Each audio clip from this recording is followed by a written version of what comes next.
Well, greetings from Bishop Fenwick. Welcome to this edition of Tuesdays with Tom, coming to you on a Wednesday, coming to you on Groundhog Day, which I'm not even sure what to say about that, because if we have this day repeated for a long time, that could be a challenge.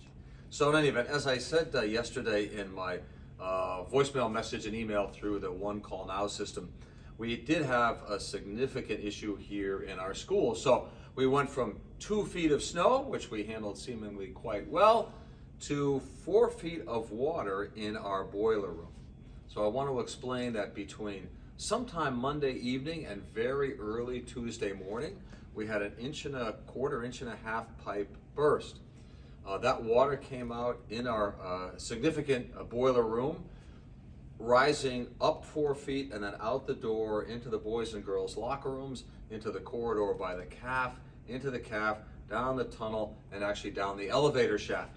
Now the good news is that we turned the water supply off quickly, that there's really no water damage to speak of in any of those areas, that the sump pump and the elevator shaft work great, and that Service Master has come in and taken care of all that already.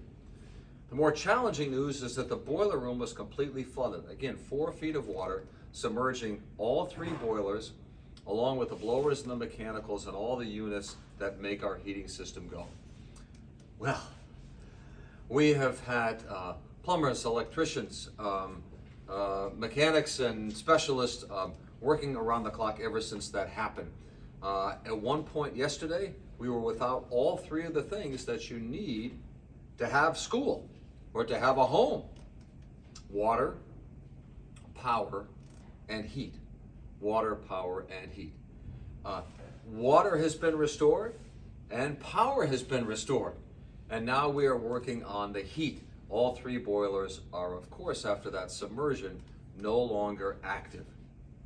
For that reason, and because we want to ensure the safety of everyone in our Fenwick family, we are going to have remote classes tomorrow, which is Thursday, and the day after, which is Friday.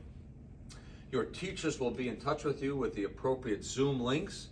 We're going to do our best with this situation. We recognize that it's certainly less than ideal. We understand that there are going to be challenges for faculty and for students as they try to kind of relearn what Zoom is all about.